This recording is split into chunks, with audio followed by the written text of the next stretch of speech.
বর্তমান সমাজে দেখবেন বিভিন্ন সম্প্রদায়ের অর্থাৎ হিন্দু ধর্মের, মুসলিম ধর্মের, খ্রিশ্চান ধর্মের এবং আরও অন্যান্য যে সমস্ত ধর্মের ব্যক্তিবর্গরা রয়েছে তারা মানুষকে বোঝায় কি ঈশ্বর থেকে এই মানবজাতি সম্পূর্ণ আলাদা। সেই ঈশ্বরকে পাওয়ার জন্য তারা বিভিন্ন পথ দেখায়, কিন্তু বাস্তবে কি তাই? মানুষ কি ইলিউশনের মধ্যে বা কি ভ্রমের মধ্যে পড়ে যায়? তো আমরা শ্রীমদ্ ভগবদ্ গীতার এই প্রথম অধ্যায়ের অর্থাৎ সংশয় বা বিষাদ যোগ অধ্যায়ে 8 নম্বর শ্লোকে এর বর্ণনা কি দিয়েছে, অর্থাৎ আমরা জানব যে কিভাবে আমরা ঈশ্বর থেকে বিচ্ছিন্ন। বাস্তবে কি এই সমস্ত গুরুদের তথ্য সঠিক, নাকি এর পিছনে কোনো রহস্য রয়েছে? চলুন জানা যাক ভগবদ্গীতার এই প্রথম অধ্যায়ের 8 নম্বর শ্লোকে কি বর্ণনা করা আছে। নমস্কার বন্ধুরা, স্বাগত জানাই আপনাদের সকলকে শ্রীমদ্ ভগবদ্গীতার এই প্রথম অধ্যায়ের 8 নম্বর শ্লোকে। চলুন পাঠ করা যাক। ভবান ভীষ্মাশ্চ কর্ণশ্চ কৃপাশ্চ শমিতিঞ্জয় অশ্বত্থামা বিকর্ণশ্চ সোমদত্তিথ এব চ। চলুন সবার আগে জানা যাক যে এই শ্লোকের বাংলা অনুবাদ কি আছে। বাংলায় যেটি ব্যাখ্যা করা আছে সেটি হচ্ছে, সেখানে রয়েছেন আপনার মতোই ব্যক্তিত্বশালী ভীষ্ম, কর্ণ, কৃপা, অশ্বত্থামা, বিকর্ণ ও সোমদত্তের পুত্র ভূরিশ্রবা, যারা সর্বদা সংগ্রাম বিজয়ী হয়ে থাকেন। চলুন এবার এই শ্লোকের অন্তর্নিহিত তথ্যে যাওয়া যাক, যে কি বার্তা দিয়েছেন ভগবান শ্রীকৃষ্ণ এই শ্লোকের মাধ্যমে মানব জাতির জন্য।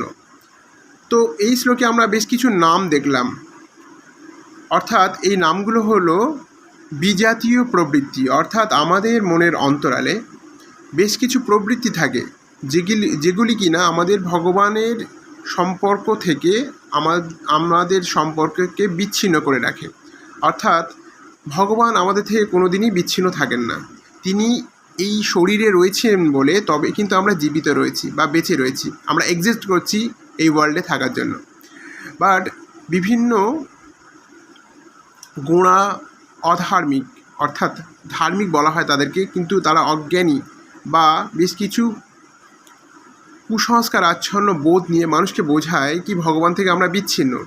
আমাদেরকে বোঝায় যে আপনি অমুক তীর্থস্থানে যান, আপনি ওটা করুন, আপনি সেটা করুন। এরকমভাবে বেশ কিছু কুসংস্কার আচ্ছন্ন তথ্য দিয়ে আমাদেরকে বোঝায় যে ভগবান থেকে আমরা বিচ্ছিন্ন। বাট গীতায় তথ্যতে বোঝানো হয়েছে কি ভগবান থেকে আমরা কোনো দিনই বিচ্ছিন্ন ছিলাম না, আমাদের জন্ম থেকে মৃত্যু পর্যন্ত। কারণ ঈশ্বর যদি না আপনার সঙ্গে লিঙ্ক থাকে তাহলে আপনি জীবিত রয়েছেন কী করে? আপনি কিভাবে এই পৃথিবীতে আপনার এই দেহের বিভিন্ন কার্যকলাপ চলছে, তাই না? তো সেক্ষেত্রে দেখুন আমাদের ভগবান থেকে আমরা কিভাবে বিচ্ছিন্ন থাকি মানসিকভাবে, সেটি এই শ্লোকে ব্যাখ্যা দিয়েছে। তো এই শ্লোকে প্রথম যে নামটা আমরা পাই সেটি হলে ভীষ্ম। অর্থাৎ ভীষ্ম বলতে আমরা কি বোঝাচ্ছি? এইখান থেকে ভীষ্ম বলতে আমরা বোঝানোর চেষ্টা করছি কি ইলিউশন, অর্থাৎ মনের ভ্রম। দেখবেন ভীষ্ম ষড়সজ্জার উপর সজ্জিত থাকে। অর্থাৎ কেন ষড়সজ্জার উপর সজ্জিত থাকে? ষড়সজ্জা মানে আমাদের জীবন হচ্ছে একটি জ্বালাময় পথ। অর্থাৎ আমাদের জীবনে প্রতিটা মুহূর্তে কোনো না কোনো সংকট আসে, কোনো না কোনো অশান্তির মধ্যে দিয়ে আমাদের জীবনকে কাটাতে হয়। সেই কারণে সেখান থেকে আমরা কোনো আশার আলো খুঁজে পাওয়ার চেষ্টা করি কি আমরা হয়তো এর থেকে কিছু ভালো পেতে পারি, ওর থেকে কিছু ভালো পেতে পারি। এই সংশয় বা এই ভ্রমের মধ্যে আমরা আমাদের জীবনকে স্পেন্ড করি। তাই ভীষ্ম হচ্ছে ইলিউশন বা ভ্রমের প্রতীক হিসাবে চিহ্নিত করা হয়েছে। এরপরে যে নামটি রয়েছে কর্ণ। অর্থাৎ কর্ণ হচ্ছে বিজাতীয় প্রবৃত্তির মধ্যে যে কর্ম করতে হয়, অর্থাৎ পাপ পথে চলতে গেলে বা অধর্ম মনের মধ্যে পুষতে গেলে যে কর্ম করতে হয় তাকেই বলা হয় কর্ম। কিন্তু কর্ণ আমরা জানি মহাভারতের যুদ্ধে বা মহাভারতের কাহিনীতে কর্ণ হচ্ছেন কর্তব্যরূপ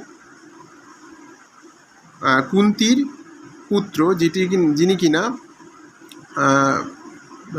কুন্তির বিবাহের আগে জন্মগ্রহণ করেছিলেন, কিন্তু পরিস্থিতিকালীন ভাবে সেই কর্ণ দুর্যোধনের মতো একটি অধার্মিক সঙ্গ পেয়েছিল। দুর্যোধন অর্থাৎ আমাদের অন্তরের মোহবোধ, কারণ আমরা সর্বদা মোহ আচ্ছন্নভাবে থাকি, তাই কর্ণকে বিজাতীয় প্রবৃত্তির কর্ম বলে চিহ্নিত করা হয়েছে। এরপরে আসি কৃপা, অর্থাৎ কৃপাচার্য। কৃপা কথার অর্থ হচ্ছে, আমরা ইংরেজিতে জানি মার্সি, অর্থাৎ কৃপাবোধ যে আমাদের কিভাবে ঈশ্বরকে প্রাপ্ত হতে বাধা সৃষ্টি করে সেখানে জানি। যে কৃপা অর্থাৎ যদি আপনি অতিরিক্ত দয়ালু হন, তাহলে দেখবেন আপনার দয়ার ভ্রমে পড়ে আপনি কি করবেন, অন্য পাপ কার্যেও নিজেকে নিপুণ করবেন বা নিজেকে ধ্বংস করবেন। অর্থাৎ অতিরিক্ত কৃপা করতে গিয়ে আমরা কি করি, নিজেরাই নিজেদের বিপাকে পড়ে যায়। যেমন সীতাকে দেখেছিলেন যে সীতা অতিরিক্ত কৃপা করতে গিয়ে রাবণের বেড়াজালের বা রাবণের ব্যারিকেডের মধ্যে আবদ্ধ হয়ে গেছিলেন। এবং আপনারা জানেন যে রামায়ণে সীতাকে অনেক দিন ধরে লঙ্কায় থাকতে হয়েছিল, অর্থাৎ শ্রীলঙ্কা, যেটা এখন বর্তমানে নাম। তো এই অতিরিক্ত কৃপাবোধ না বুঝে না করলে কোনো ব্যক্তি, ধরুন আপনার কাছে অনেক ভিখারি আসছে, আপনি দেখছেন তার ভয় ঈশ্বর সমস্ত হাত পা সমস্ত কর্মেন্দ্রিয় দিয়েছে, সে চাইলে পরিশ্রম করে খেতে পারে, বাট আপনি কৃপাবোধ দিয়ে সেই ব্যক্তির মধ্যে লোভের সৃষ্টি করছেন। তো আমাদের মধ্যে এই অতিরিক্ত পরিমাণের কৃপাবোধ, বা আমরা কোনো গুরুকে দেখছি সে ক্রমাগত কিছু চাইছে, ডিমান্ড করছে আপনার কাছে, আপনি দিয়েই যাচ্ছেন, অথচ আপনার অত আর্থিক সঙ্গতি নেই, সেক্ষেত্রে আপনার অর্থ সংকট নেমে আসছে। তো এই অতিরিক্ত কৃপাবোধ আমাদেরকে ধ্বংসের দিকে নিয়ে যায়। তো এরপরে যে নামটা আসছে সেটি হলো অশ্বত্থামা। অশ্বত্থামা কথার অর্থ হচ্ছে আসক্তিবোধ বা অ্যাডিকশান জানেন আপনারা যে আসক্তিবোধ, এই জগতের সমস্ত বস্তুর প্রতি আমাদের একটা আসক্তিবোধ রয়েছে। কীরকম, কোনো ওয়াইনের উপর অর্থাৎ মদ্য দ্রব্যের উপর, বা কোনো নারী জাতির উপর আসক্তিবোধ, বা কোনো অপার্থিব বস্তুর ওপর আসক্তিবোধ, বা কোনো বস্তুর ওপর যেগুলোই হয়তো আমাদের কাছে চিরস্থায়ী থাকবে না। মোবাইল ফোন ধরতে পারেন, সেটি চিরস্থায়ী থাকবে না। সেই ফোনটা যদি কোনো সময় আপনার কাছ থেকে হারিয়ে যায়, আপনি দুঃখে উদ্ভাসিত হয়ে পড়েন। তো প্রত্যেক বস্তু বা আমাদের কোনো সম্পর্কের উপর আমরা আসক্ত হয়ে পড়ি, কেউ বা প্রেমে পড়ে আসক্ত হয়ে পড়ে, বাট সেই প্রেম চিরস্থায়ী নয়, থাকে না। বা আমরা মা বাবা আমাদের থেকে যখন বিয়োগ হয়ে যায় অর্থাৎ মারা যায়, তখন আমরা এতটাই ভেঙে পড়ি কি আমরা সঠিক বেঠিক যে আমাদের কর্ম করে যেতে হবে, যে আমাদের পরবর্তী যে জেনারেশন রয়েছে তাদেরকে প্রতিপালন করতে হবে, সেই বোধ আমাদের থেকে সরে যায়। তো অতিরিক্ত আসক্তি বোধ আমাদেরকে পিষে রেখে দেয়। অর্থাৎ আপনারা জানেন অশ্বত্থামাকে ভগবান কৃষ্ণ অভিশাপ দিয়েছিলেন যে চিরকাল সে অমর থাকবে, কিন্তু যন্ত্রণা সহকারে থাকবে। তো সেরকমই আসক্তিবোধ আমাদের এই অ্যাডিকশান, অর্থাৎ মদের নেশা বলুন বা জুয়ার নেশা বলুন বা নারীর নেশা বলুন, এই সমস্ত নেশা বা অ্যাডিকশান বা আসক্তি আমাদের কিন্তু ধীরে ধীরে আমাদের জীবনকে পুরো ধ্বংস করে দেয়। তো এইভাবেই আমরা এই আসক্তি বা ভ্রমের মধ্যে বা কৃপার মধ্যে থেকে আমরা ধীরে ধীরে কিন্তু আমাদের ঈশ্বর আরাধনার দিক থেকে সরে আসি।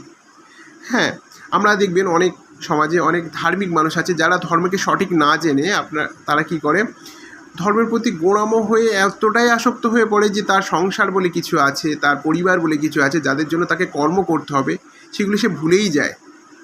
তো এই আসক্তি আমাদেরকে বিনাশের দিকে নিয়ে যায়। এর পরবর্তী নামটি কি আছে দেখি। তো আসুন এরপরের যে নামটি রয়েছে সেটি হচ্ছে বিকর্ণ। বিকর্ণ নাম থেকে কি পাচ্ছি আমরা?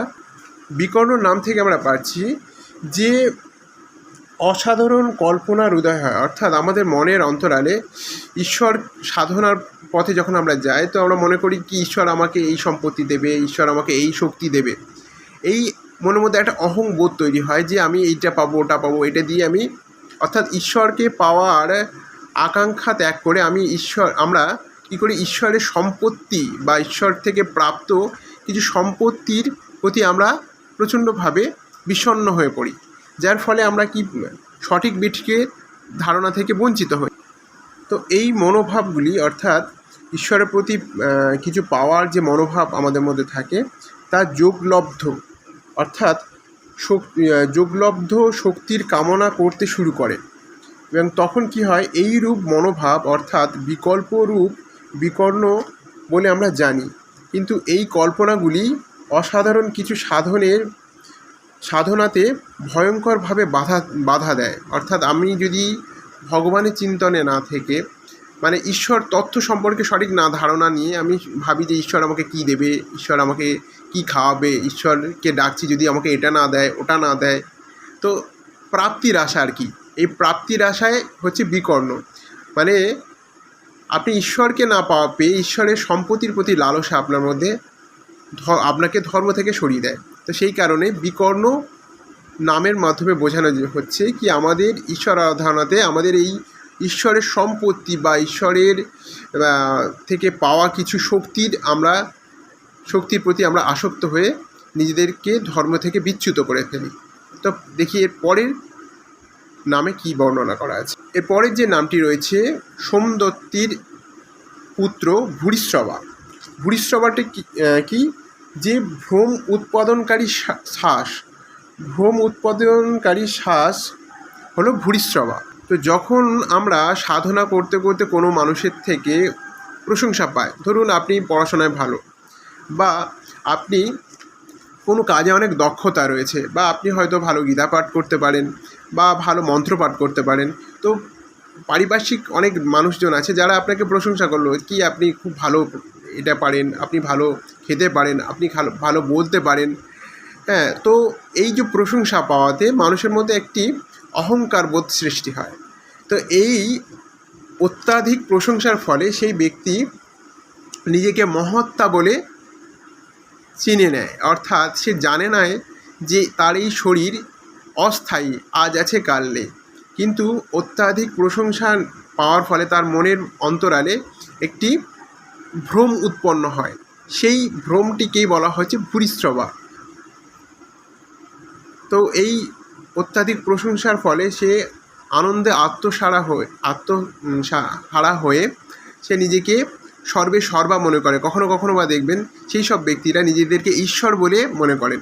এরকম অনেক দেখবেন মোটিভেশনাল অনেক স্পিকার রয়েছে যারা নিজেদেরকে বাবাজি বলে পরিগণিত করেন। দেখবেন গেরুয়া পোশাক পরে, এত বড় বড় দাড়ি করে, হ্যাঁ, কিছু হয়তো মুকুট পরে, বা একটু স্পিরিচুয়াল সাজ নিজের মধ্যে দিয়ে। অর্থাৎ অনেক মানুষ বলে কি স্পিরিচুয়াল হতে গেলে তাকে তিলক পরতে হবে, তাকে মালা পরতে হবে, মানে স্পিরিচুয়াল যে সাজ থাকে আর কি, তাকে গেরুয়া পোশাক পরতে হবে, তবে সে স্পিরিচুয়াল, নাহলে সে স্পিরিচুয়াল নয়।